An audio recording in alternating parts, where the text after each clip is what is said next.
Hello students, आप सभी का स्वागत है। और हमने लास्ट क्लास में अध्याय 2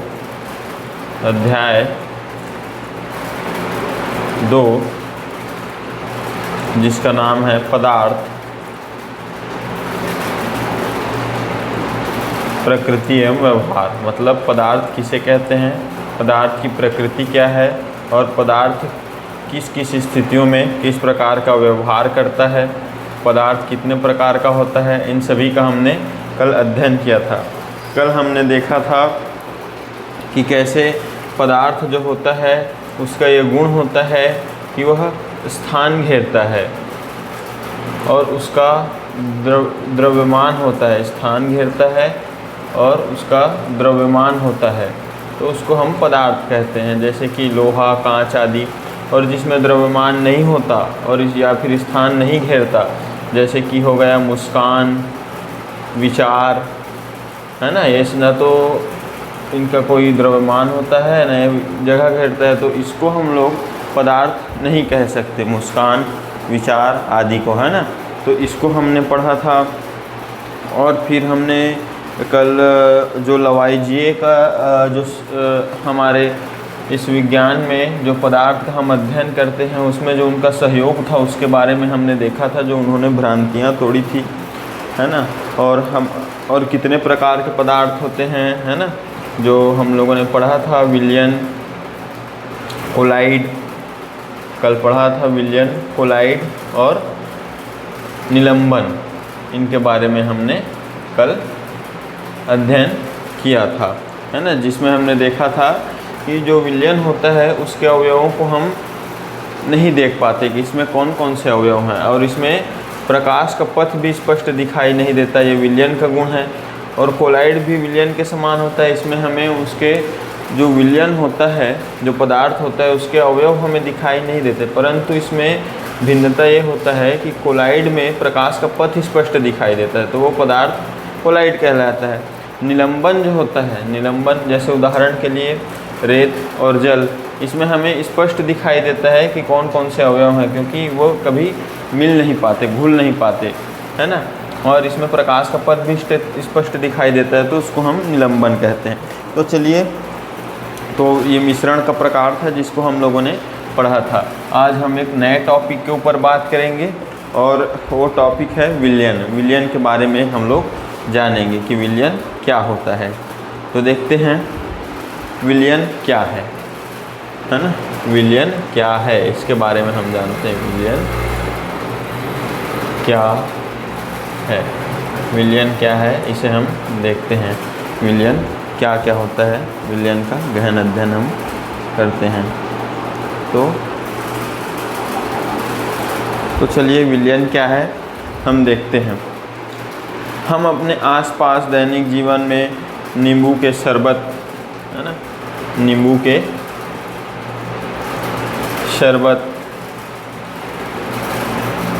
शरबत, सोडा वाटर आदि विलयनों का उपयोग हम करते हैं ना। सामान्यतः विलयन दो भागों में होता है। क्या? विलायक तथा विलेय।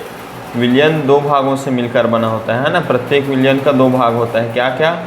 विलायक प्लस विलेय, विलायक प्लस विलेय। विलयन किस किस से मिलकर बनता है? विलायक और विलेय से मिलकर विलयन बनता है।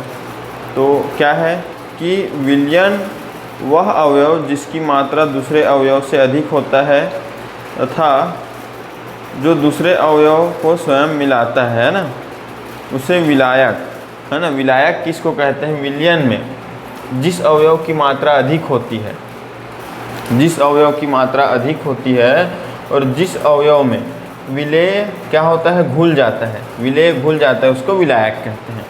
जैसे कि हम क्या करते हैं, एक गिलास में जल लेते हैं, एक गिलास में हम लोग जल लेते हैं, है ना, एक गिलास में जल लेते हैं, और इसमें क्या करते हैं, हम नमक मिलाते हैं। इसमें हम लोग क्या करते हैं, नमक इसमें मिलाते हैं, ठीक है।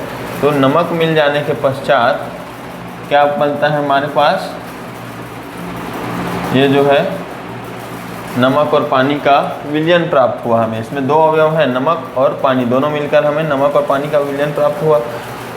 तो इसमें जो जल होगा वो विलायक कहलाएगा, क्योंकि जल की मात्रा अधिक होगी, नमक और पानी मिलाएंगे तो, और वो विलेय को घोलेगा। विलेय क्या है? नमक, नमक को घोलेगा तो वो विलायक कहलाता है ना।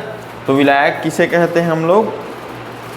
विलयन में जिसकी मात्रा अधिक हो और जो विलेय को स्वयं में घोल ले वो क्या कहलाता है? विलायक कहलाता है ना। और विलेय किसको कहते हैं? विलेय, विलेय जो होता है, विलेय जो होता है वो क्या होता है?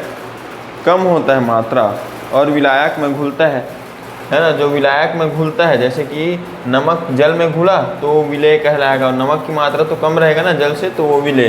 तो इस प्रकार प्रत्येक विलयन दो भागों से मिलकर बना होता है, विलायक और विलेय, जिसमें विलयन में जिसकी मात्रा अधिक होती है और जो विलेय को घोलता है उसको विलायक कहते हैं, और विलेय जिसकी मात्रा कम होती है और विलायक में जो घुल जाता है उसको हम लोग विलेय कहते हैं। ठीक है। तो विलयन में विलेय तथा विलायक के कणों का एक समान वितरण होता है। इस प्रकार एक समान वितरण होने के कारण यदि इस विलयन के किसी भी छोटे भाग की जांच करें तो हमें एक समान गुण प्राप्त होगा, है ना। अर्थात जैसे कि हम लोग यहाँ पर जल और नमक को घोले तो इस विलयन में हमको जल और नमक दोनों के गुण हमको इसमें प्राप्त होंगे।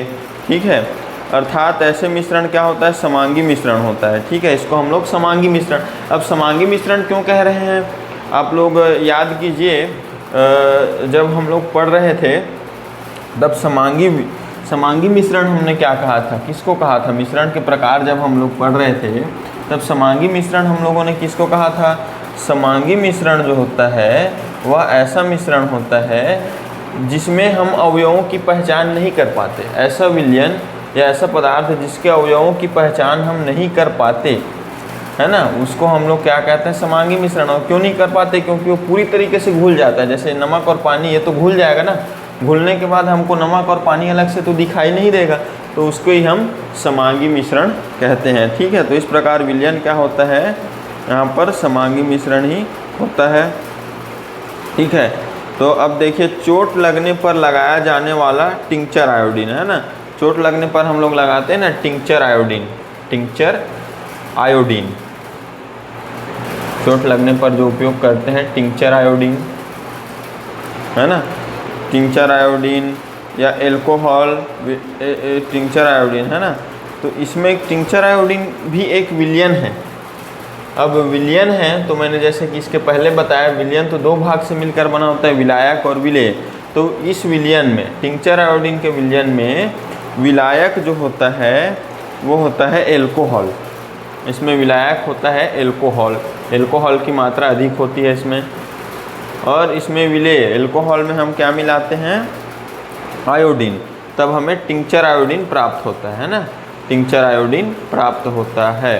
तो इस प्रकार ये टिंचर आयोडीन विलयन होता है ना। और सामान्यतः हम यह मानते हैं कि विलयन में किसी द्रव में ठोस, द्रव या गैस घुली रहती है, लेकिन गैसीय विलयन, है ना, जैसे कि हमारा जो वायु होता है उसमें क्या होता है? वायु भी एक क्या है? मिश्रण है ना। वायु कोई तत्व नहीं है, क्योंकि वो एक पदार्थ से मिलकर नहीं बना है। वायु में तो बहुत सारे अवयव होते हैं ना। वायु में क्या क्या होता है? ऑक्सीजन होता है, O2, हाँ, O2 होता है, और नाइट्रोजन होता है, N2, ये सभी होता है ना हमारे वायु में, दोनों से ये मिलकर बना होता है। इसके अलावा और क्या होता है? अन्य गैसें होती है जो बहुत कम मात्रा में होती है ना। हम लोगों ने इसके पहले वाले भी अध्याय में पढ़ा है कि ऑक्सीजन जो है हमारे वायुमंडल में 21% और नाइट्रोजन जो है हमारे वायुमंडल में सबसे अधिक, सर्वाधिक मतलब 78% पाया जाता है। ठीक है। इसके अलावा अन्य जो है 1% पाया जाता है, जिसमें कार्बन डाइऑक्साइड, आर्गन वगैरह और जो भी होते हैं गैस, वे सभी आते हैं। ओके। तो ये है विलयन। ठीक है। तो अब हम इसी प्रकार, चूँकि विलयन के अध्ययन कर रहे हैं हम, तो इसमें अब हम एक नया जो है मैं बताने जा रहा हूँ, मिश्र धातु। मिश्र धातु क्या होता है आप ध्यान से समझिएगा। मिश्र धातुएं क्या होती है उसको हम लोग देखते हैं। जैसे कि इसमें नाम से ही पता चल रहा है, मिश्र मतलब मिश्रण है। ये एक पदार्थ से नहीं, बहुत सारे पदार्थ से मिलकर बनेगा यह धातु मिश्रण। और इसको हम लोग बोलते हैं इंग्लिश में अलॉयस, है ना, अलॉयस बोलते हैं मिश्र धातु को। अब मिश्र धातु क्या होता है? मिश्र धातु क्या है होता है? धातुओं का समांगी मिश्रण होता है, धातुओं का समांगी मिश्रण। ठीक है, धातुओं का समांगी मिश्रण मतलब हम इसमें अलग अलग, जैसे कि धातुओं का समांगी मिश्रण अलग अलग, हम इसके अवयवों को नहीं देख पाते कि ये मिश्र धातु में कौन कौन से धातु से मिलकर बना है, उसको हम स्पष्ट नहीं देख पाते, है ना। समांगी मिश्रण होता है जिसके अवयवों को भौतिक विधियों द्वारा अलग अलग नहीं किया जा सकता। हम लोग भौतिक विधि से ठोक पीट कर उसको अलग नहीं कर सकते, है ना, लेकिन इन्हें मिश्रण माना जाता है। मिश्रण क्यों माना जाता है भाई? क्योंकि बहुत सारे धातुओं का अलग अलग अनुपात से मिलकर ये बना होता है। ठीक है, उदाहरण के लिए पीतल जो है हमारा, पीतल भी मिश्र धातु है। अब पीतल में हम लोग देख लेते हैं क्या कि इसमें कौन कौन से अवयव हम लोग नहीं देख पाते। पीतल में हम तो एक ही समझते हैं पीतल का बनाए करके पीतल मिश्र धातु, परंतु हम लोग उसमें देख नहीं पाते कि ये कौन कौन से अवयव से मिलकर बने, इसलिए तो ये समांगी मिश्रण है ना। तो पीतल में जो है क्या होता है, 60 से 80% तांबा होता है, 60 से 80% कॉपर होता है, तांबा होता है ना, Cu से इसको हम प्रदर्शित करते हैं ना। और 20 से 40% क्या होता है इसमें, 20 से 40% क्या होता है, जस्ता, जिंक जिसको हम बोलते हैं जस्ता, वो होता है। इन दोनों से मिलकर जो है हमारा पीतल धातु बना जाता है। तो ऐसी धातुएं जो 2 या 2 से अधिक, ऐसी मिश्र धातु क्या होता है, 2 या 2 से अधिक धातुओं से मिलकर बने पदार्थ को मिश्र धातु कहते हैं। जैसे पीतल 60 से 80% कॉपर और 20 से 40% जिंक से मिलकर ये बना होता है, तो इसी को हम मिश्र धातु कहते हैं ना। और मिश्र धातु का गुण क्या होता है, मिश्र धातुएं जिन अवयवों से मिलकर बनती उनके गुणों को दर्शाती है। तो पीतल किनके गुणों को दर्शाएगा, कॉपर और जिंक दोनों का गुण पीतल में होगा। तो मिश्र धातु का जो गुण होता है उनके अवयव धातु के गुणों के समान होता है। ओके, तो ये है। अब हम लोगों ने जान लिया कि विलयन क्या है ना, विलयन क्या है उसको हम लोगों ने जान लिया। विलयन क्या है बताइए? विलयन जो होता है वो ऐसा पदार्थ है जो विलायक तथा विलेय से मिलकर बना होता है, वो विलयन कहलाता है। ओके, अब हम लोग आगे देखते हैं। विलयन को पढ़ ही लिए हैं तो विलयन के गुण देखते हैं कि क्या क्या होता है, विलयन के गुण। अब हम अगला टॉपिक देखेंगे, विलयन के गुण। विलयन के कौन कौन से गुण होते हैं ना, गुणों के आधार पर ही तो हम आसानी से अध्ययन कर पाएंगे। तो विलयन के गुण देखते हैं। तो विलयन का पहला गुण क्या होता है, हम लोग तो विलयन के अवयवों को क्या बोलते हैं हम लोग, विलेय और विलायक कहते हैं, है ना। क्योंकि विलयन जो होता है वो विलेय और विलायक से मिलकर बना होता है, ये पहला इसका गुण है, विलेय प्लस विलायक। तो हम लोग विलयन जो होता है उसके अवयवों को क्या कहते हैं, विलेय और विलायक कहते हैं, है ना, विलेय और विलायक कहते हैं। एक विलयन में एक से अधिक विलेय हो सकते हैं, विलायक नहीं, एक से अधिक विलेय हो सकते हैं, इसको भी ध्यान रखना है ना। एक से अधिक विलेय मतलब घुलने वाले पदार्थ एक से अधिक हो सकते, एक से अधिक विलेय हो सकते हैं। जैसे कि हम लोग नींबू पानी बनाते हैं, तो नींबू पानी बनाते हैं तो हमारा जो जल होता है वो तो विलायक हो गया, है ना, क्योंकि वो घोलने का काम करेगा, उसका मात्रा अधिक हो गया। परंतु विलेय तो 2 होगा ना, नींबू का रस भी डालेंगे, एक विलेय वो हो गया, शक्कर या नमक डालेंगे, दूसरा विलेय वो हो जाएगा। तो ऐसा है ना, विलेय जो है एक से अधिक हो सकता है। ठीक है, ये पहला गुण है कि विलयन के अवयवों को हम लोग विलेय और विलायक कहते हैं, और एक से अधिक विलेय हो सकते हैं विलयनों में। ठीक है, दूसरा गुण हम लोग देखते हैं, विलयन में उसके अवयव परमाणु या अणु के स्तर पर एक समान रूप से मिश्रित होते हैं, अर्थात इनके कण अत्यंत छोटे होते हैं, है ना। विलयन के कण क्या होते हैं, अत्यंत छोटे कण, है ना। विलयन में क्या होते हैं, उसके अवयवों के कण अत्यंत छोटे होते हैं, है ना, अत्यंत छोटे कण होते हैं इनमें, है ना, जो कि क्या होता है, अणु या परमाणु के स्तर पर समान रूप से मिश्रित होता है, अणु या परमाणु के स्तर पर समान रूप से मिश्रित होता है ना। परमाणु स्तर पर क्या होता है, समान रूप से मिश्रित, मतलब जिस प्रकार की उनकी अभिक्रिया होनी चाहिए उसी अभिक्रिया के द्वारा ये बॉन्ड बनाता है। ठीक है, तो इसको हम लोग आने वाले जो हमारे आने वाले समय में उसका अध्ययन करेंगे, शायद 10वीं कक्षा में, है ना। तो अब देखिए थर्ड क्या होता है, तीसरा गुण विलयन का, अत्यंत छोटे होने के कारण, जैसे मैंने बताया इसके कण अत्यंत छोटे होते हैं ना, क्योंकि प्रत्येक पदार्थ अणु और परमाणु से मिलकर बना होता है, इसी प्रकार ये विलयन भी अणु और परमाणु से मिलकर बनेगा ना। तो अत्यंत छोटा कण है ना, अणु और परमाणु, तो अत्यंत छोटे होने के कारण इन कणों को छाना नहीं जा सकता। अब जैसे मैं नींबू पानी को छानेंगे हम लोग, मान लो ये नमक और पानी है, इसको हम लोग छानेंगे तो नमक और पानी अलग हो जाएगा क्या? नहीं हो सकता, ये तो इम्पॉसिबल है ना। इसको छाना नहीं जा सकता और ना ही ये कण इतने भारी होते हैं कि निचले तली पर बैठ जाएं। कल भी हम लोगों ने पढ़ा था, इसका 3 उदाहरण लिए थे ना हम लोग। एक क्या लिए थे? नमक प्लस जल का लिए थे, है ना। और दूसरा क्या लिए थे हम लोग? वाटर प्लस मिल्क का लिए थे, दूध और पानी का, है ना। और पहला क्या लिए थे हम लोग?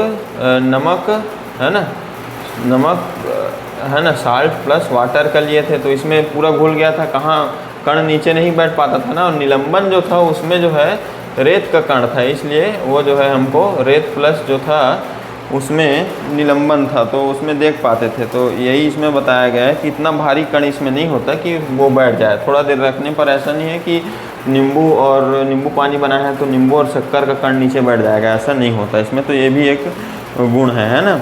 अत्यंत छोटे होने के कारण ये क्या होता है, नीचे तली पर नहीं बैठते, है ना। इसके कण जो है, कण है ना, कण जो है नीचे तली पर नहीं बैठते, तली पर नहीं बैठते, है ना। ठीक है, तो ये तीसरा गुण हो गया। चौथा और लास्ट गुण देखते हैं आपका। ऐसे तो बहुत सारे गुण होते हैं पर हम मुख्य 4 गुण है उसका अध्ययन कर रहे हैं।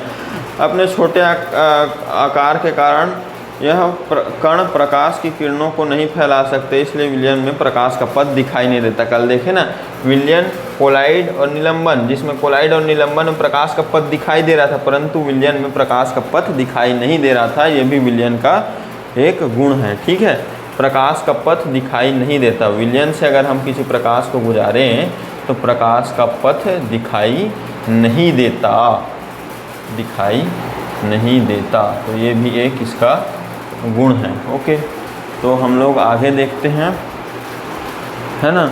अब हम लोगों ने विलयन के बारे में जान लिया, विलयन का गुण जान लिया। अब हम नेक्स्ट टॉपिक देखेंगे विलयन के प्रकार कि कौन कौन से विलयन के प्रकार होते हैं, उसको आइए हम देखते हैं। आप लोग अच्छे से इसे स्टडी कीजिए।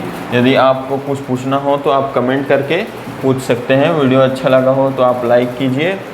ओके, अब हम आगे देखते हैं यहाँ पर विलयन के प्रकार, विलयन के प्रकार, विलयन के प्रकार हम देखते हैं कौन कौन से प्रकार हैं विलयन के। आइए अध्ययन करते हैं, इनका स्टडी करते हैं। ठीक है, तो विलयन के प्रकार तो हम लोगों ने कल पढ़ ही लिया था, कौन कौन सा पढ़े थे हम लोग।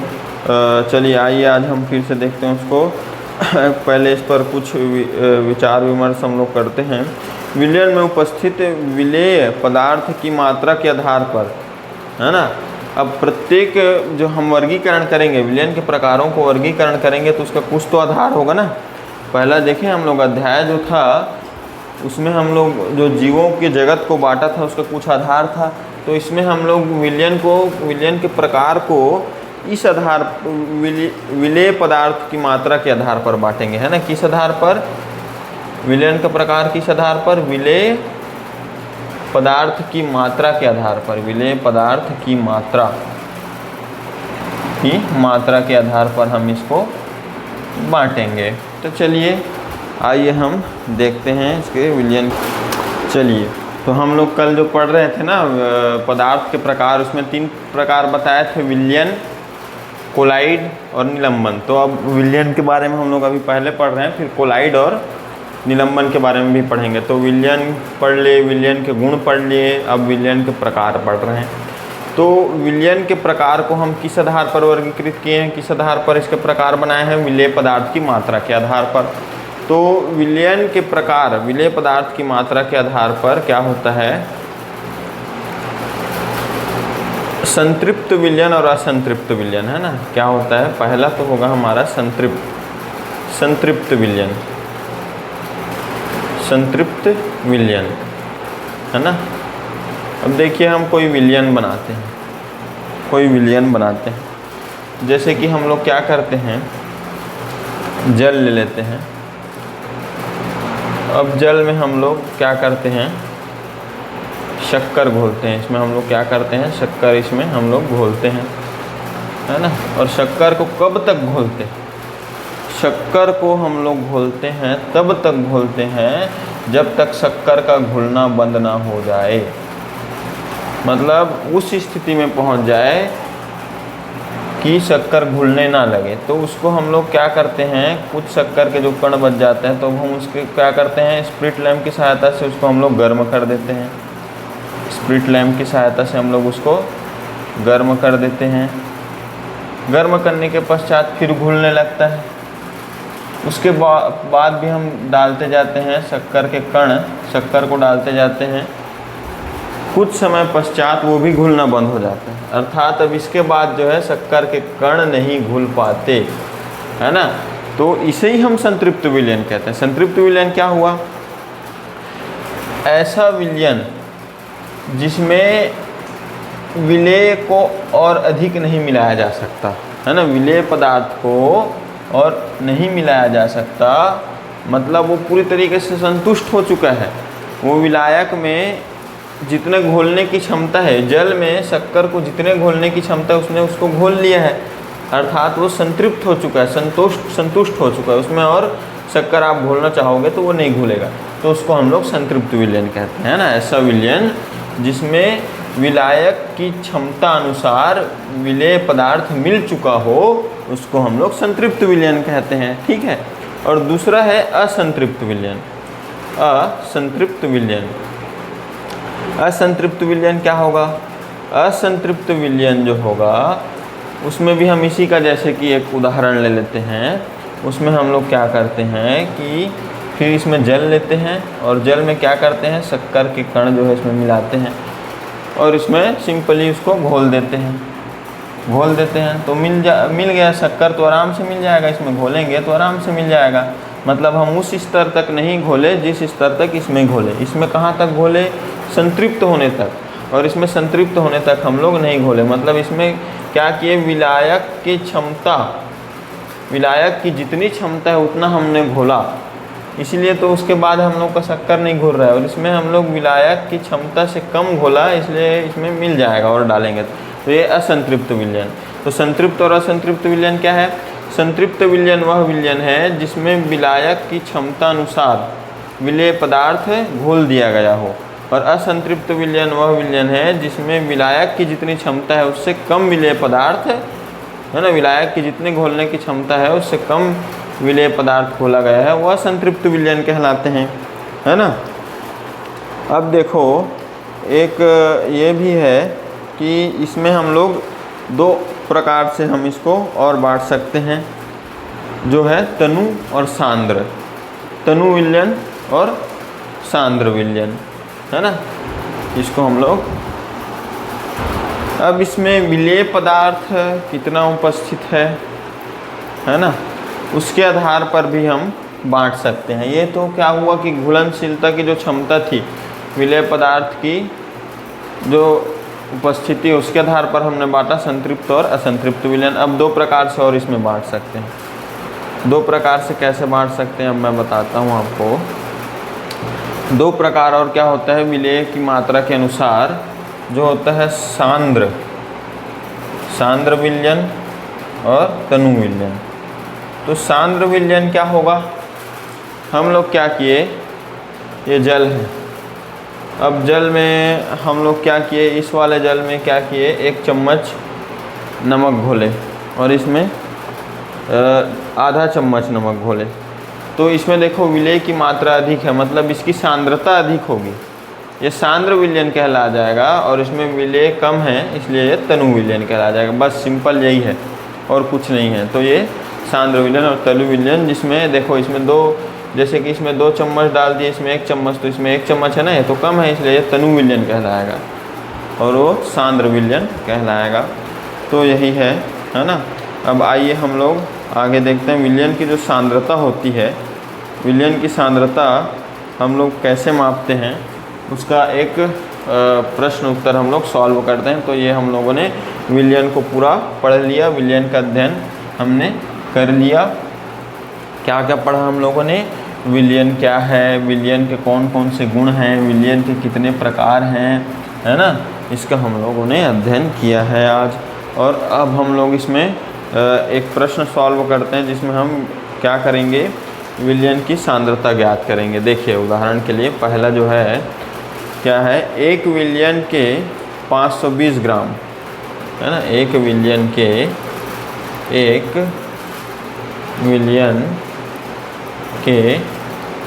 520 ग्राम विलायक जल में, 520 ग्राम क्या है, विलायक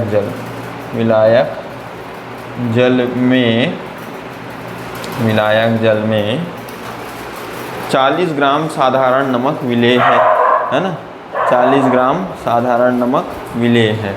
ठीक है, तो लिख लेते हैं 40 ग्राम साधारण नमक विलेय है ना, साधारण नमक विलेय है, साधारण नमक विलेय है ना, विलेय है। विलयन की सांद्रता ज्ञात करें, तो हमको क्या करना है, विलयन की सांद्रता ज्ञात करना है। विलयन जो है, विलयन की सांद्रता ज्ञात कीजिए, ये प्रश्न है आपका, है ना। तो ये है आपका, एक विलयन जो होता है विलायक और विलेय से मिलकर बना होता है। तो एक विलयन है जिसमें विलायक क्या है, 520 ग्राम जल है और 40 ग्राम साधारण नमक। ठीक है, तो इसमें हमको सांद्रता ज्ञात करना है। तो इसमें क्या होता है, सांद्रता हम लोग कैसे ज्ञात करेंगे, विलयन की सांद्रता है ना, इसमें इसको हम लोग क्या कह सकते हैं, विलयन का द्रव्यमान प्रतिशत भी बोलते हैं ना, विलयन का द्रव्यमान प्रतिशत, सांद्रता विलयन का द्रव्यमान प्रतिशत। तो विलयन का द्रव्यमान प्रतिशत कैसे निकालते हैं, विलयन का द्रव्यमान प्रतिशत बराबर होता है, तो इसका जो सूत्र होता है, विलेय का द्रव्यमान बटे विलयन का द्रव्यमान, है ना, विलेय का द्रव्यमान बटे विलेय का द्रव्यमान बटे विलयन का, मतलब कुल द्रव्यमान, विलयन का द्रव्यमान गुणित 100। अब देखिए विलेय का द्रव्यमान कितना दिया, 40 ग्राम साधारण नमक, तो 40। विलयन का द्रव्यमान देखो, एक विलयन के 520 ग्राम, मतलब 520 विलयन का द्रव्यमान गुणित 100 कर देते हैं, 1 0 कैंसिल कर देते हैं। और इसमें देखिए, इसको 2 से काटे तो ये 5 हो जाएगा और ये 26 हो जाएगा, है ना। 40 और 5 का गुणा करेंगे तो 4 पंजे 20, 200 बटे 26 करेंगे तो यहाँ पर हो जाएगा लगभग 7.14%, है ना, ये इसकी सांद्रता। तो ये हो गया हम लोगों ने विलयन का, पदार्थ का एक प्रकार जो विलयन होता है उसका हम लोगों ने अध्ययन कर लिया है ना, विलयन जो है उसका हम लोगों ने अध्ययन कर लिया है। अब हम लोग देखते हैं कोलाइड क्या है ना। कल देख रहे थे ना पदार्थ के 3 प्रकार, विलयन, कोलाइड और निलंबन, है ना। विलयन का तो हम लोगों ने अध्ययन कर लिया, अब हम लोग अध्ययन करते हैं कोलाइड का, है ना। अब हम लोग को अध्ययन करते हैं क्या, कोलाइड का, है ना। तो कोलाइड क्या है, अब देखते हैं कोलाइड क्या है, कोलाइड क्या है, इसको हम लोग देखते हैं। तो आइए देखते हैं हम लोग कोलाइड क्या है। हम लोग देखिए क्या करते हैं, एक बीकर में अगर हम लोग जल ले लें, एक बीकर में जल ले लेते हैं और इस जल में क्या कर देते हैं, दूध भी मिला लेते हैं। तो दूध और जल ये जो है मिला हुआ है ना, दूध प्लस जल इसमें है। अब इसमें आप देखिए, गौर कीजिए, विलयन में क्या होता था कि हम लोग उसके कण को अलग नहीं कर पाते थे। यहाँ पर दूध और जल है, इसमें भी हम लोग कण को अलग नहीं कर पाएंगे, ना ही इसके अवयव हमको अलग अलग दिखाई देंगे, तो ये तो विलयन जैसा हो गया, तो इसको कोलाइड क्यों कहते हैं। लेकिन एक बात और ध्यान दीजिए, विलयन जो होता है उसमें प्रकाश का पथ दिखाई नहीं देता, परंतु इसमें यदि हम प्रकाश किरण डालें, प्रकाश किरण जो दूध और जल का जो मिश्रण है ना, उसमें मान लो यहाँ पर से मैं टॉर्च जलाता हूँ, प्रकाश किरण डालता हूँ, तो यहाँ पर प्रकाश का पथ तो हमें स्पष्ट दिखाई दे रहा है, और विलयन में तो दिखाई नहीं देता, मतलब ये विलयन तो नहीं है। पर प्रकाश का पथ किस में दिखाई देता है? प्रकाश का पथ तो निलंबन में दिखाई देता है। तो इसीलिए ये क्या है, विलयन और निलंबन के बीच की कड़ी है कोलाइड। तो कोलाइड कौन सा पदार्थ होता है जिसको हम कोलाइड कहेंगे? ऐसा पदार्थ जिसके अवयवों को हम स्पष्ट रूप से नहीं देख सकते। भाई आपको दूध और जल घोल के देगा तो आप अलग अलग थोड़ी देखेंगे, दूध और जल को एक साथ देखेंगे ना। तो जिसके अवयवों को हम स्पष्ट रूप से नहीं देख पाते, और जिसमें प्रकाश का पथ स्पष्ट दिखाई देता है, उसको हम लोग क्या बोलते हैं? या प्रकाश का पथ स्पष्ट दिखाई दे रहा है तो उसको हम लोग कोलाइड कहते हैं। ठीक है, जिसके अवयव हमें स्पष्ट दिखाई नहीं देते और जिसमें प्रकाश का पथ स्पष्ट रूप से दिखाई देता है, उसको हम लोग कोलाइड कहते हैं। ठीक है, परंतु एक बात मैं और बता दूं कि ये जो है तली पर नहीं बैठते इसके अवयव, कुछ देर रखेंगे तो दूध नीचे नहीं बैठ जाएगा, है ना, जैसे कि विलयन में होता है। लेकिन विलयन में हम अलग कर नहीं सकते उसके अवयवों को, परंतु इसमें क्या होता है कि हम लोग अलग कर सकते हैं अवयवों को, है ना। कैसे? अब केंद्रीय बल के द्वारा, अब केंद्रीय बल के द्वारा, अब केंद्रीय बल के द्वारा हम इसके अवयवों को अलग कर सकते हैं। याद रखना कोलाइड के। जैसे उदाहरण के लिए मैं आपको बताऊं, हम लोग क्या करते हैं, घरों में मथनी से जो है दही को भिगोकर मक्खन निकालते हैं ना, ऐसा मटका रहता है, मटका, और ऐसा रहता है ना, इसमें रस्सी खींचते हैं ऐसे बार बार बार बार, तो हम लोग क्या करते हैं, उसमें से मक्खन निकालते हैं कि नहीं? वही, उसमें भी तो अब केंद्रीय बल होता है, मक्खन को अलग कर लेते हैं ना हम लोग। तो इसी प्रकार इसमें भी अब केंद्रीय बल इसमें भी लगता है। जब हम लोग मक्खन जो निकालते हैं उसमें अब केंद्रीय बल का लगता है ना, तो उससे अलग हो जाता है उसका अवयव। मक्खन हम निकाल लेते हैं ना अलग, तो इसमें भी अब केंद्रीय बल के द्वारा इसके अवयवों को हम लोग अलग कर सकते हैं। ठीक, अब देखिए इसमें मैं एक और ख़ास चीज़ बताने जा रहा हूँ कोलाइड में, जो कि आपका हो सकता है 9वीं में काम ना आए, 10वीं में आ सकता है। 10वीं में यदि नहीं आया तो आप अगर साइंस लेते हैं 11वीं या 12वीं में तब, या मैथ्स या बायो लेते हैं, साइंस का 2 स्ट्रीम है, मैथ्स या बायो, तो उसमें आपको पढ़ना ही पड़ेगा आपको कभी ना कभी ये दोनों प्रभाव। तो इसको आप ध्यान रखें।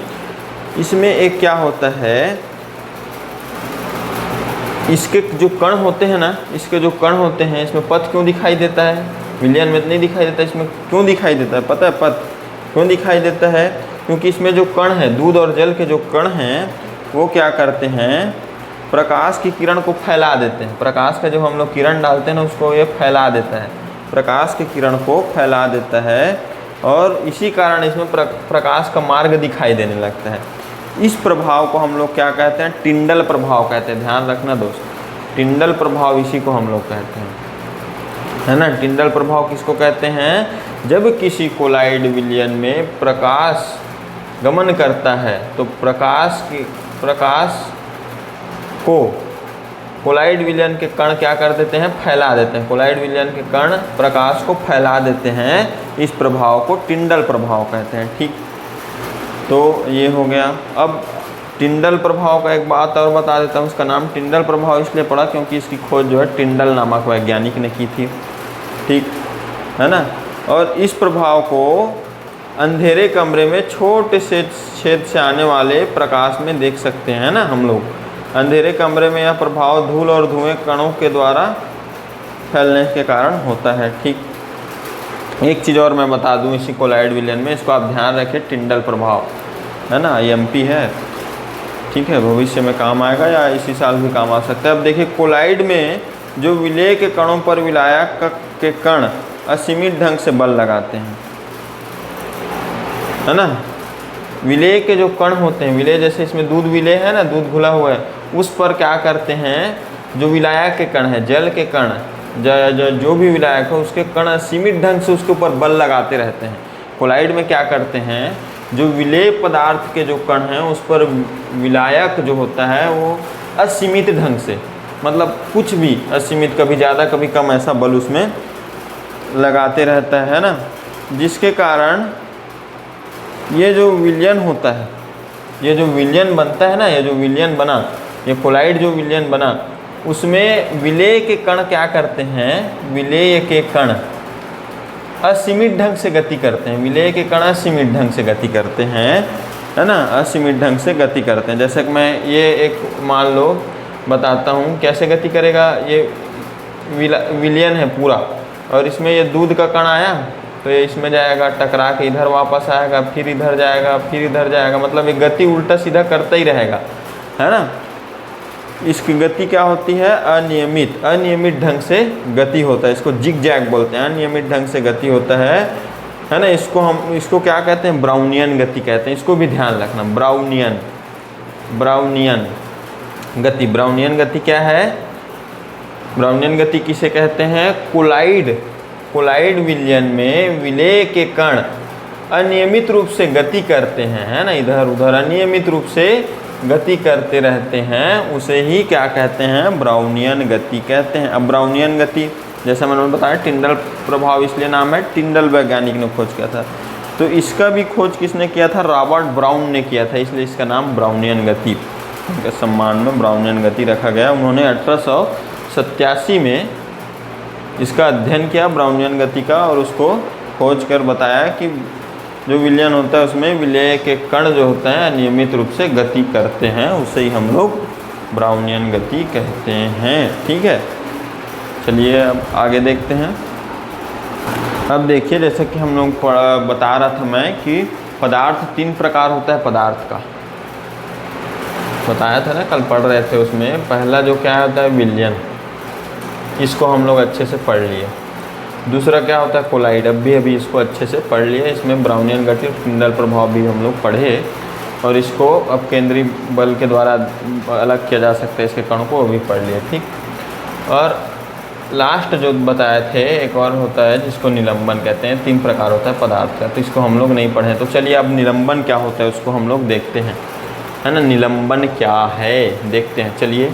निलंबन क्या है, निलंबन क्या है, निलंबन क्या है, देखते हैं निलंबन क्या है। तो देखिए, हम लोग क्या करते हैं, जल लेते हैं। अब जल में अगर हम लोग रेत के कण, ये जल है, अब इसमें मैं रेत का कण डालता हूँ, तो रेत का कण तो हमें स्पष्ट रूप से दिखाई देगा ना, मिल तो नहीं जाएगा वो जल में, रेत का कण हमें अलग से दिखाई देगा, रेत का कण अलग से दिखाई देगा। तो इसी को, है ना, जिसमें हम लोगों को देखो स्पष्ट रूप से इसके अवयव दिखाई दे रहे हैं। कौन कौन से 2 अवयव हैं, जल और रेत का कण। स्पष्ट रूप से हमको दिखाई देता है ना, जल और रेत को हम लोग कैसे भी मिलाएं, मिलेगा नहीं, हमको स्पष्ट दिखाई देगा ही कि हाँ रेत है और ये जल है। और ये कण, रेत के जो कण है, कुछ देर रखोगे अगर इसको मिला के भी, तो रेत का जो कण है वो नीचे बैठ जाएगा। तो इसी को हम लोग क्या कहते हैं, हम लोग निलंबन, है ना, निलंबन कहते हैं। ये विषमांगी मिश्रण है जिसमें हम लोग स्पष्ट रूप से अवयवों को देख सकते हैं। और इसमें हम लोग अगर प्रकाश, मैं अगर इसको प्रकाश किरण इसमें डालूं, प्रकाश किरण इसमें डालूं, तो प्रकाश का पथ इसमें स्पष्ट दिखाई देगा। तो यही है निलंबन, है ना। तो वह पदार्थ जिसके अवयव हमें स्पष्ट रूप से दिखाई देते हैं और जिसमें प्रकाश के किरण का पथ हमें स्पष्ट रूप से दिखाई देता है, वो निलंबन कहलाता है। यही है निलंबन। तो हम लोगों ने तीनों का अध्ययन, तीनों पदार्थ के तीनों प्रकारों का अध्ययन हम लोगों ने कर लिया है। आइए हम इसके कुछ प्रश्न उत्तर अब हम देखते हैं।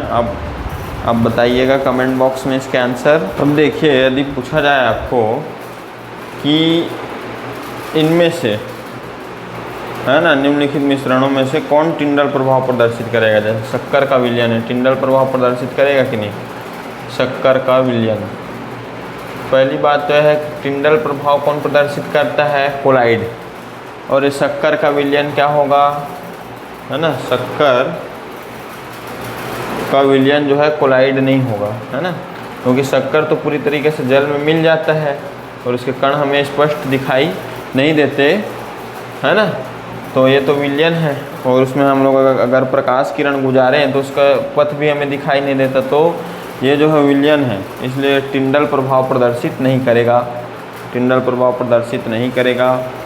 और दूसरा है स्याही का जल में विलयन, स्याही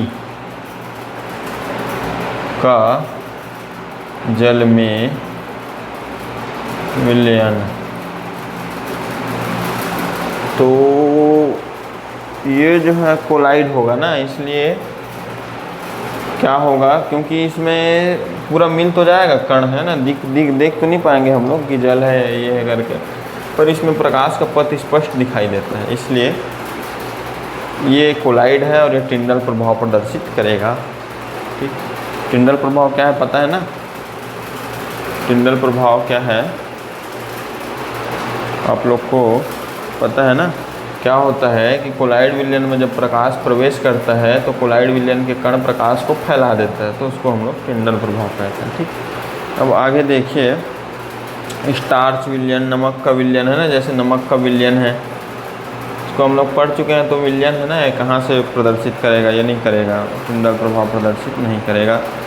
ठीक है, तो ये है, तो इसी प्रकार का आपको प्रश्न पूछा जा सकता है, तो उनको आप लोग को देखना पड़ेगा, है ना। अब आगे देखते हैं, हम जानते हैं कि मिश्रण कई प्रकार के होते हैं, कई प्रकार का मिश्रण हो सकता है, तथा इसके अवयवों को पृथक्करण को विभिन्न विधियों द्वारा, है ना, कई विधियां होती है पृथक्करण की, कई विधियों द्वारा।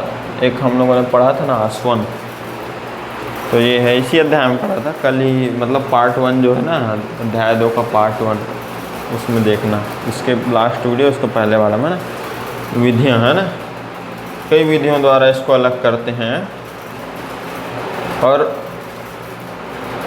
पृथक किए जाने पर हमें ऐसे पदार्थ भी मिलते हैं जिन्हें सरल रूप से अलग नहीं किया जा सकता, वो शुद्ध पदार्थ कहलाते हैं। अब भाई हम लोग अलग करेंगे पृथक तो हमें शुद्ध पदार्थ ही प्राप्त होगा ना, उसमें और कुछ थोड़ी ही अलग कर पाएंगे हम लोग। रेत और जल में रेत अलग निकाल लिए, जल अलग, अब रेत में से और क्या निकालेंगे, वो तो रेत ही रहेगा, और जल में से क्या निकालेंगे, जल ही रहेगा, तो वो शुद्ध पदार्थ कहला जाता है। ठीक है, तो ये है पृथक्करण की नई नई विधियों के आने के कारण ऐसा हो सकता है कि जिन्हें हम आप शुद्ध पदार्थ कहते हैं, भविष्य में मिश्रण निकले। अभी हमारे पास, क्योंकि देखिए विज्ञान स्थायी नहीं हो सकता, ये नवीन आविष्कारों का नवीन इस आविष्कार होते रहते हैं, तो अभी हम जो शुद्ध पदार्थ कह रहे हैं, हो सकता है आने वाले समय में वो भी एक मिश्रण बन जाए, क्या पता उसमें भी कुछ कुछ अवयव हम लोग ढूंढ निकाले, है ना, तो ये संभावनाएं हैं। ठीक है, तो पूर्व में लंबे समय तक हवा को शुद्ध पदार्थ समझा जाता था, जैसे उदाहरण के लिए पहले वायु को, हवा को शुद्ध पदार्थ समझा जाता था, परंतु बाद में पता चला कि ये तो बहुत सारा नाइट्रोजन 78%, ऑक्सीजन 21%, अन्य कार्बन डाइऑक्साइड, आर्गन, धूल के कण आदि 1%, तो ये सभी है इनके मिश्रण से बना होता है। ठीक है, तो शुद्ध पदार्थ कौन कौन से प्रकार का होता है, ठीक, शुद्ध पदार्थ जो है कौन कौन से प्रकार का होता है उसको हम लोग देखते हैं। शुद्ध पदार्थ कितने प्रकार का होता है उसको हम लोग देखते हैं, है ना, शुद्ध पदार्थ के कौन कौन से प्रकार हैं। शुद्ध पदार्थ के कौन कौन से प्रकार हैं, शुद्ध पदार्थ के कौन कौन से प्रकार हैं उसको हम लोग देखते हैं, है ना। आइए इस टॉपिक का अध्ययन करते हैं हम लोग, है ना।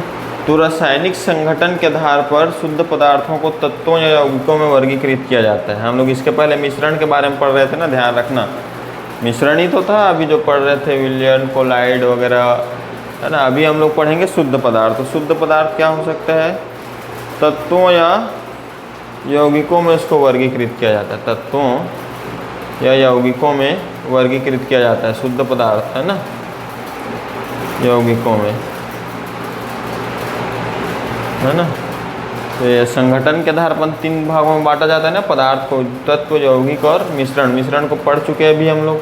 मिश्रण वह होता है जिसमें अवयवों की मात्रा निश्चित नहीं होती, ऐसा पदार्थ है जिसमें अवयवों की मात्रा निश्चित नहीं होती, उसको मिश्रण कहते हैं। अब तत्व और यौगिक जो है शुद्ध पदार्थ के 2 प्रकार हैं, उसको हम लोग देखते हैं।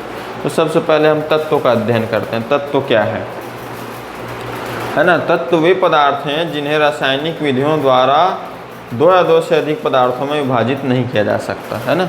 तत्व क्या होता है जिसको दो या अधिक भागों में विभाजित कर ही नहीं सकते, हम कुछ भी कर लें, है ना। दो या अधिक भागों में हम इसको विभाजित नहीं कर सकते। ऐसे पदार्थ है जिसको दो या अधिक भागों में विभाजित नहीं कर सकते, विभाजित नहीं कर सकते, वो क्या कहलाता है, हमारा तत्व कहलाता है। उदाहरण के लिए बहुत सारा ले सकते हैं, sodium Na, copper Fe, copper Cu, iron Fe, ये सब है ना। अब देखते हैं तत्व के बारे में। फ्रांस के रासायनिक, है ना, रसायन शास्त्री एंटोनी लॉरेंट लवाइजिए, एंटोनी क्या थे, हम तत्व के बारे में पढ़ रहे हैं ना, आप ध्यान रखें तत्व के बारे में। तो इसमें एक वैज्ञानिक का नाम आता है तत्व के अध्ययन में। फ्रांस के रसायन शास्त्री क्या नाम था, Antoine Laurent Lavoisier, Antoine Laurent Lavoisier, Antoine Laurent Lavoisier, है ना। सर्वप्रथम तत्व की आधुनिक परिभाषा के प्रयोगों द्वारा प्रतिपादित किया है ना। तो तत्वों की परिभाषा सबसे पहले किसने दी, एंटोनी लॉरेंट लवाइजिए ने दिया, है ना। तो उनके अनुसार क्या था, तत्व किसी पदार्थ का वह मूल रूप है जिसे रासायनिक विधियों द्वारा अन्य सरल पदार्थों में विभाजित नहीं किया जा सकता, इसको दो भागों में तोड़ा नहीं जा सकता भैया, है ना। ऐसे पदार्थ जिनको रासायनिक विधियों द्वारा दो या दो से अधिक भागों में विभाजित नहीं किया जा सकता, उसको हम लोग तत्व कहते हैं, दो या दो से अधिक पदार्थों में, है ना। ठीक है, तत्व को सरल पदार्थों में इसलिए विभाजित नहीं किया जा सकता क्योंकि वे एक ही प्रकार के परमाणु से बने होते हैं ना। तत्व क्या होता है, एक ही प्रकार का परमाणु से मिलकर बना होता है, उसमें और कोई दूसरा परमाणु होता ही नहीं, एक ही परमाणु से मिलकर, वो एक ही प्रकार के परमाणु से मिलकर बना होता है ना। तो ये होता है ना। उदाहरण के लिए तांबा में सिर्फ क्या होता है, तांबा के परमाणु होते हैं, आयरन में सिर्फ आयरन के परमाणु होते हैं, है ना। और ये क्या होता है, तत्व जो है ठोस, गैस या द्रव तीनों अवस्था में पाया जा सकता है, ठोस, द्रव और गैस, है ना। ठोस, द्रव और गैस तीनों अवस्था में पाया जा सकता है, ठीक है। तो ये है अपना तत्व, ठीक है। तो हम लोग तत्व के बारे में और कुछ चीज़ जानते हैं, जिसे जनरल नॉलेज इसके बारे में, तत्व के बारे में। तत्व तो हम लोगों ने जान लिया ना। तत्व जो होता है ऐसा पदार्थ होता है जिसको रासायनिक अभिक्रिया द्वारा सरल पदार्थों में जिसमें रासायनिक अभिक्रिया द्वारा अन्य सरल पदार्थ हम प्राप्त नहीं कर सकते, वो तत्व कहलाता है। अब तत्व के बारे में कुछ जनरल नॉलेज देख लीजिए, आपका काम आएगा। तो अभी तक ज्ञात तत्वों की संख्या क्या है, 100 से अधिक है, 100 प्लस है ना। 100 से अधिक तत्व ज्ञात कर चुके हैं हम लोग। अब इसमें से क्या है, 92 जो है, 92 क्या है, नेचुरल है, प्राकृतिक है ना। और क्या है, 8 से ज़्यादा जो यौगिक है, 8 से जो ज़्यादा जो तत्व है, एलिमेंट है, वो क्या है, आर्टिफिशियल है, मतलब मानव निर्मित, कृत्रिम है ना, आर्टिफिशियल है, ठीक है। तो ये है तत्व जो है, 100 से अधिक तत्वों की खोज की जा चुकी है, जिसमें से 92 क्या है, प्राकृतिक तत्व हैं, और 8 से अधिक क्या है, मानव निर्मित या कृत्रिम तत्व है। और एक जनरल नॉलेज बता देता हूँ कि अधिकांश जो तत्व होता है, अधिकांश जो तत्व होता है वो ठोस होता है। अधिकांश तत्व क्या होता है, ठोस होता है, बहुत अधिक ठोस मात्रा में अधिक मिलते हैं, बहुत कम ही हमको द्रव या गैस में मिलेगा, है ना। तीसरा चीज़ आपको और बता देता हूँ, पारा तथा ब्रोमीन तत्व कमरे के तापमान पर द्रव हैं, है ना।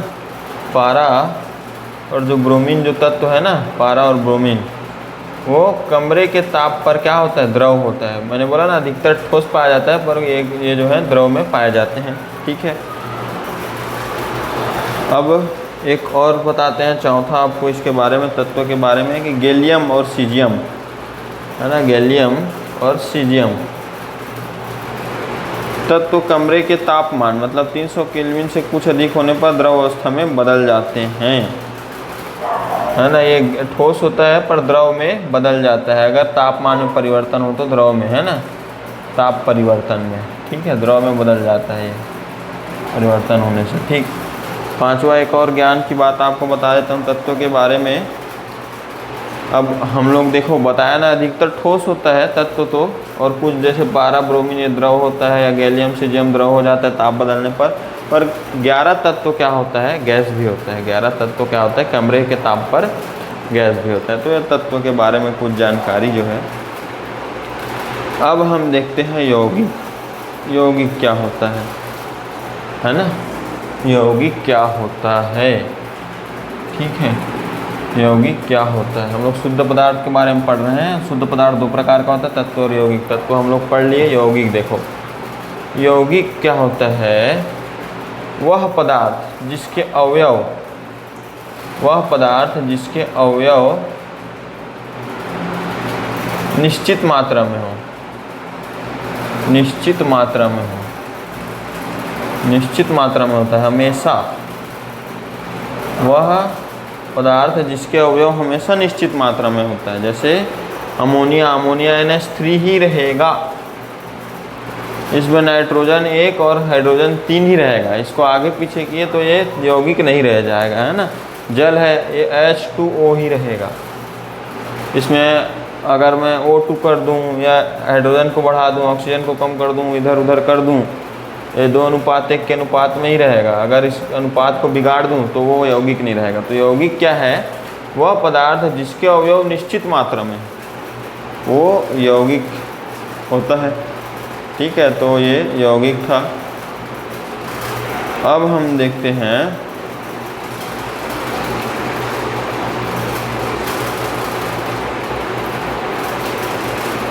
ठीक है, अब हम क्या है, ये हमारा जो पाठ था पदार्थ प्रकृति एवं व्यवहार अध्याय 2, और हम लोग आज इसका दूसरा पार्ट पढ़ रहे हैं। तो ये जो है आज समाप्त हुआ। परंतु आप इसमें अगर इस पाठ को अगर आप पूरी तरीके से, जो पदार्थ प्रकृति एवं व्यवहार है, उसको पूरी तरीके से माइंड में रखना चाहते हैं तो कुछ शब्द हैं उनके बारे में आपको जानना जरूरी। जैसे विलयन बताया ना, विलयन क्या होता है, विलायक और विलेय से मिलकर बना होता है। कोलाइड, कोलाइड क्या होता है, जिसके कण आसानी से दिखाई नहीं देते और जिसमें प्रकाश का पथ स्पष्ट दिखाई देता है, वो कोलाइड हो गया। निलंबन, जिसमें कण स्पष्ट रूप से दिखाई देते हैं, प्रकाश का पथ भी स्पष्ट रूप से दिखाई देता है, उस पदार्थ को निलंबन कह देते हैं, है ना। समांगी मिश्रण, समांगी मिश्रण जिसमें हम लोग क्या करते हैं, उसके समांगी मिश्रण में उसके अवयवों को हम लोग स्पष्ट रूप से नहीं देख पाते, वो समांगी मिश्रण। विषमांगी मिश्रण, ऐसा मिश्रण जिसमें के अवयवों को हम लोग आसानी से देख पाते हैं ना, जैसे रेत और जल, ये विषमांगी मिश्रण कहला गया। संतृप्त विलयन, जिसमें विलायक की क्षमता के अनुसार विलेय घोल दिया गया हो, संतृप्त विलयन कहलाता है। असंतृप्त विलयन क्या है, जिसमें विलायक की क्षमता से कम, है ना, घुलनशीलता से कम विलेय घोला गया है, वो असंतृप्त विलयन कहलाता है। ठीक है, और सांद्रता क्या होती है, किसी भी पदार्थ में उसके या किसी भी विलयन में उसमें उपस्थित विलेय की मात्रा उसकी सांद्रता कहलाती है ना। विलेयता क्या होता है, विलेयता किसी भी विलायक के, विलायक किसी कोई भी विलायक है वो कितने पदार्थ को विलेय कर सकता है, कितने पदार्थ घोल सकता है, तो उसके घोलने की जो क्षमता होती है उसको, विलायक की घोलने की क्षमता को विलेयता कहते हैं।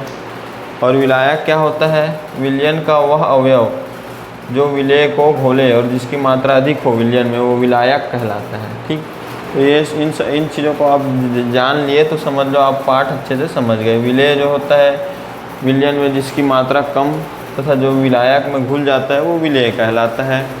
टिंडल प्रभाव, टिंडल प्रभाव क्या होता है, कोलाइड विलयन में जब प्रकाश को डाला जाता है ना, तो वो कोलाइड विलयन के कण प्रकाश को फैला देते हैं, उसको टिंडल प्रभाव कहते हैं। ब्राउनियन गति क्या है, ब्राउनियन गति क्या है, जिसमें कोलाइड में जो कोलाइड के जो विलेय पदार्थ होते हैं ना, उसके कण असंतृप्त गति करते हैं ना, उसको हम लोग कहते हैं क्या, ब्राउनियन गति। ठीक है, तो इन सभी के बारे में हम लोग जान गए, तो ये हो गया। और अपकेंद्रीय बल, तो ये जो है हम लोग अब इसके बाद हम लोग जो पार्ट 3 कल जो होगा, डेली हम लोगों की क्लास होती है 8 बजे सुबह जो है क्लास होती है। तो ये हम लोगों ने पार्ट जो है अध्याय 2 पदार्थ प्रकृति एवं व्यवहार को कंप्लीट कर लिया है, समझ लिया अच्छे से। विलयन, कोलाइड, निलंबन, समांगी मिश्रण, अविसमांगी मिश्रण, संतृप्त विलयन, असंतृप्त विलयन, सांद्रता, विलेयता, विलायक, विलेय, टिंडल प्रभाव, ब्राउनियन प्रभाव, है ना, इन सभी के बारे में अच्छे से हमने अध्ययन कर लिया है। कल हम इसके प्रश्न उत्तर, है ना, प्रश्न उत्तर जो है उसको हम लोग सॉल्व करेंगे। ओके, अगर आपको कुछ डाउट हो तो कमेंट करके आप पूछ सकते हैं, उसका जवाब हम अगले वीडियो में आपको अवश्य देंगे। तो मिलते हैं अगले वीडियो में। आप सभी का धन्यवाद।